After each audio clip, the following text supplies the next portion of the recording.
Alright, welcome back to our channel. Ito muli sa RP Max Vlog. Sa mega love shoutout po sa ating lahat guys, mga kaibigan, mga kapatid, mga kalingap. Isang mapagpalang araw po sa ating lahat. Good morning, good afternoon, good evening. As always, kung nasaan man po tayong dako sa mundong ito, naway nasa mabuting kalagayan po ang lahat guys sa mga panahong ito. Okay? So, meron po tayong konting reaction guys. Dito nga po no, kay Richelle. Bakit ko po naisipang gawan siya ng reaction guys? Dahil nga po sa vlog po ni Sir July Ponil no, sa kanyang top 7 Kalingap Charity Vloggers, pumasok po si Richelle no, bilang pangatlo no, sa top 7. Okay?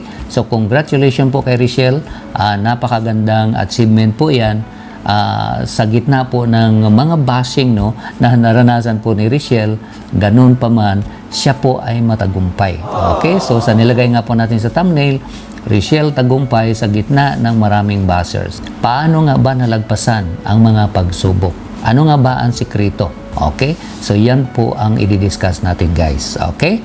So napapansin nga po natin guys na itong mga nakaraang linggo, grabe po talaga ang mga bashing na dinanas ni Richelle. At kung sa maalala nyo po, dumating po yung punto na pati kami ng mga reactors, binawalan po kami na reactionan si Richelle.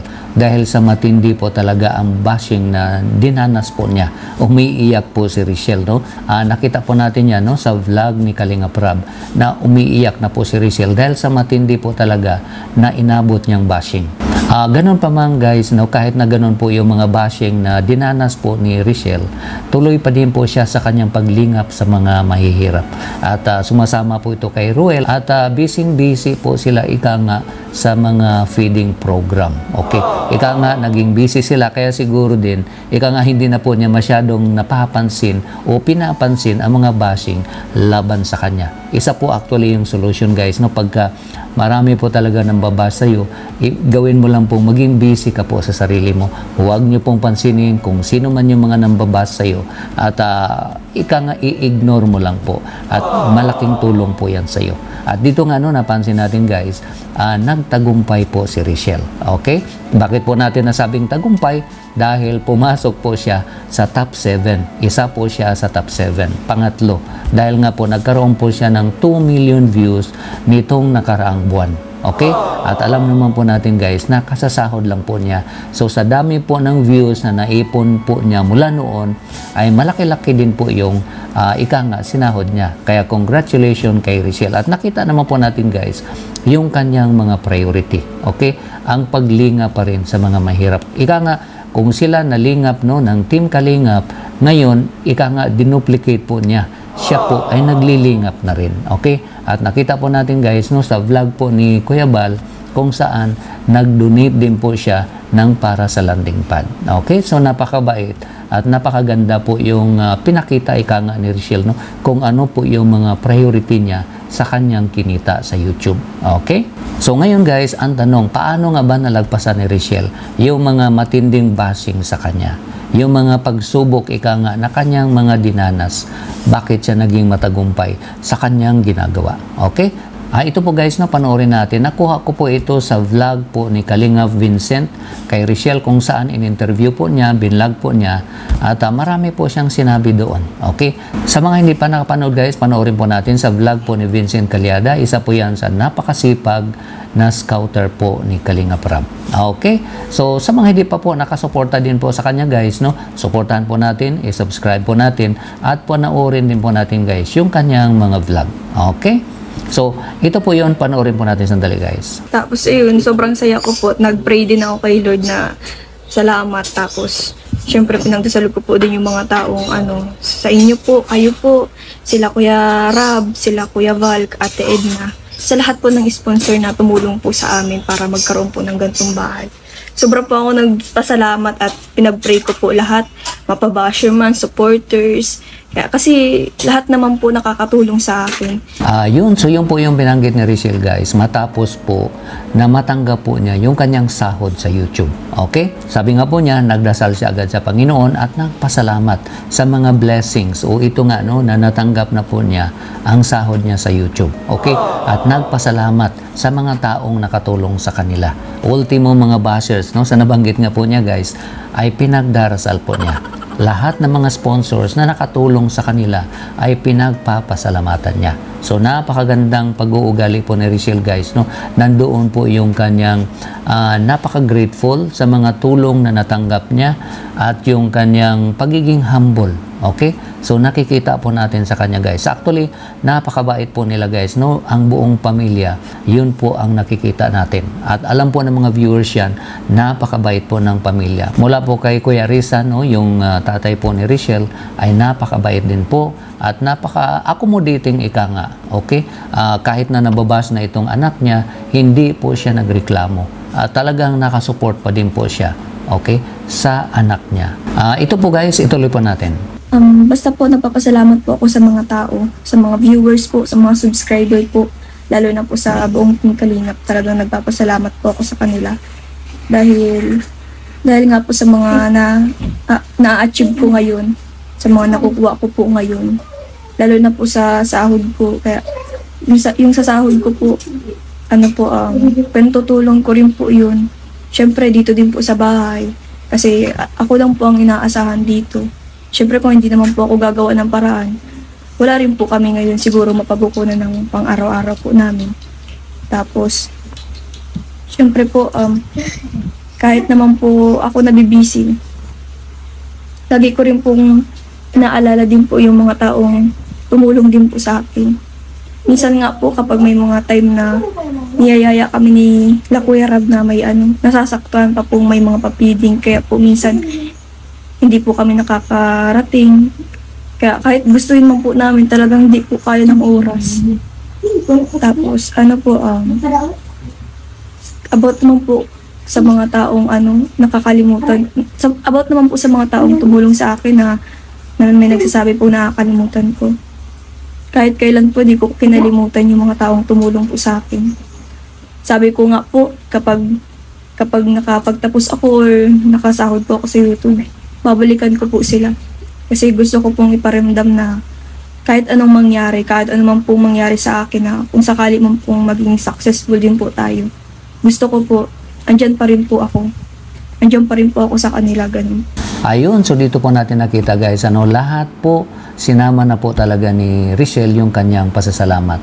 Mga subscribers niya na talagang nakasuporta po sa kanila. Alam po natin, guys, gaano po kalakas, no, ang suporta sa dami po ng nagmahal sa kanila, sa kanyang pamilya.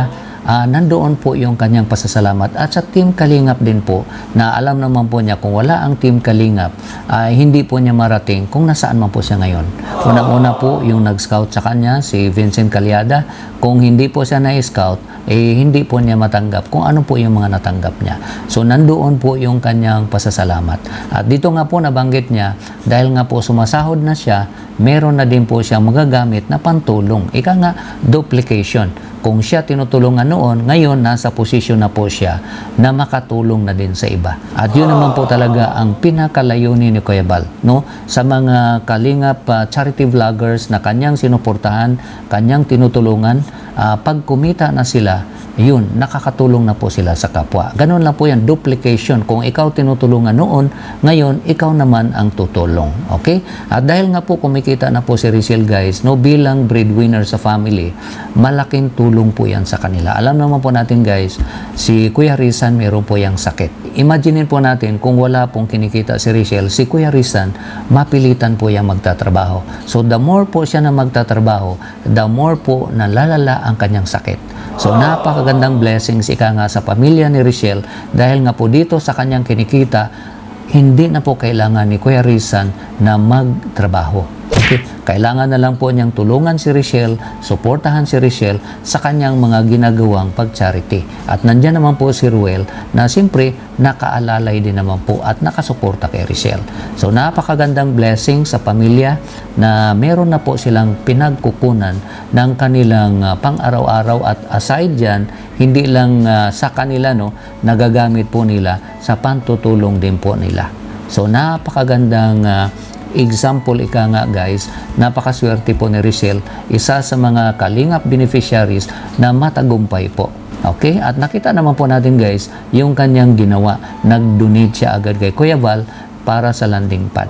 So yan po ang sekreto, guys, no, kung bakit matagumpay si Richelle bilang isa sa Kalingap beneficiary. At dito nga po sa vlog ni Vincent Calyada, nabanggit po niya guys, no, na sa mga nambabasa kanya at yung may mga sinabi nga, parang kinukunan din niya ng aral ika nga, okay? At ina-apply din niya. At sabi nga niya, siguro ayusin na lang niya kung ano po yung mga kilos na ayaw nga ng mga tao na nakita sa kanya. Ika nga, ina-apply niya ngayon. Okay? Kung ano yung mga criticism na nare-receive niya. Diyan po tayo hanga sa kanya guys, dahil nga po kung ano po yung mga suggestion, ika nga, ng mga nag-comment po no, sa kanya, tinanggap niya po at ina-apply po niya. Actually, may nabanggit po siya guys sa interview nga ni Vincent Calyada sa kanya. Dumating po siya sa punto na para na po siyang mag-give up ika nga dito nga sa kanyang pag-aaral. Para bang nahihirapan po siya. Ganun pa man, nandoon po yung kanyang fighting spirit ika nga. Sabi nga niya, kung nakakaya ng iba, kakayanin ko rin. So yun po ang maganda guys. No? Isipin po natin kung kaya ng iba, kaya ko rin. Ika nga, meron tayong confidence na nakakaya natin ang mga bagay-bagay na nakakayanan ng ibang tao. So yun po ang kagandahan na ginawa po ni Richelle. Instead po na mag-give up siya kung ano po yung nahihirapan siya. At kahit po dito sa kanyang pag-charity vlogging, no, kung dumating ang point na nahihirapan siya sa kanyang mga lakad, pag-charity, o kung ano man na ginagawa, isipin po natin, lahat po na pagtulong na ginagawa natin sa kapwa, ayan po ay napakalaking tulong din po sa atin. At the more po tayo na binibless po ng Panginoon. Ika nga, the more you help, the more din na tumatanggap tayo ng blessings para sa sarili natin at para din po sa family natin. Okay, so ganun lang po yan. The more you give, the more you will be blessed. Again, congratulations kay Richelle for being the top 3 of the top 7 Kalingap charity vloggers. Sana magpatuloy ang kanyang success at tuloy-tuloy na magkaroon siya ng views, no, ma-maintain ang kanyang views, dahil alam po natin ito po ay para sa kanyang pamilya at pinantutulong din po sa mga taong karapat-dapat po talagang tulungan. Okay? So, malaki ang pasalamat natin guys. Natutuwa po tayo sa kanyang tagumpay. Okay? At sana magpatuloy na maging matagumpay ika nga, dahil yan naman po ay makatulong din po talaga sa kanila. So, yun lang po guys ang ating reaction. Maraming salamat po sa inyong walang sawang pagsubaybay at panonood po ng mga videos namin, pag-comments, pag-likes at pag-shares, at lalong-lalo na po sa hindi pag-skip ng ads. Ay maraming salamat po sa inyong lahat. Huwag po natin kalimutan guys, paki-like po ang video natin. At sa mga bago po na hindi pa nakasubscribe sa aking munting channel, huwag po natin kalimutan na i-subscribe, at huwag din po natin kalimutang suportahan ang ating ama ng Kalingap na si Kuya Val Santos Matubang, Kalingap Rab, and Atid na Vlogs. At bago ko po and itong video na ito, meron lang po akong isa-shoutout.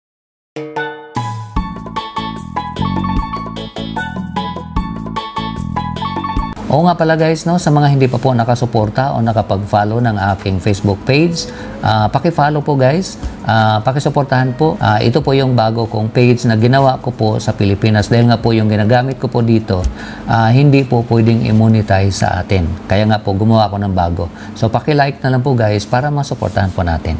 Okay? So maraming salamat po guys sa inyong lahat. Ingat po tayo kung saan man tayo. God bless everyone. I love you all. Bye-bye.